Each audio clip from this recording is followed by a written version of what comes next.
More than 1,000 partiers were gathered in the king's palace when suddenly, out of nowhere, a hand appeared, disembodied, and began writing on a wall the words, "Mene, mene, tekel upharsin." All the partying stopped.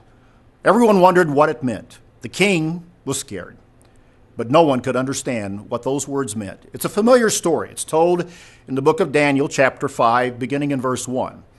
The handwriting on the wall in King Belshazzar's palace, the king of Babylon, during the time of the Babylonian Empire. What did it all mean? What was about to take place? The wise people of that day could not understand. The king called in all of his magicians and his sorcerers, and no one could figure it out. Finally, in came the king's wife and said, "You know what? There's a man that we've long forgotten, that your father knew about. His name is Daniel, and in him was the Spirit of the Most High God. He can help you understand what this is all about." So they brought in Daniel, and Daniel came, and he explained to the king and to all gathered exactly what those words meant. It wasn't a pretty picture. It wasn't a pretty message. He said basically, you, O king, and your people and your kingdom have been measured and found wanting, and it's all over. And in that night it was. The Persians were at the gates. The Persian Empire came in and overcame Babylon at that particular time, and their time in history was gone. I've been thinking a great deal about that story in light of all that's taking place in the world today, and I'll probably be coming back to it a few times here in the next few days in our BT Dailies, because we're living in a period of time in our world where there's a lot of handwriting on the wall, and people are seeking understanding as to what it all means. Europe is going through a crisis that is threatening to reshape the entire European continent with the Euro crisis.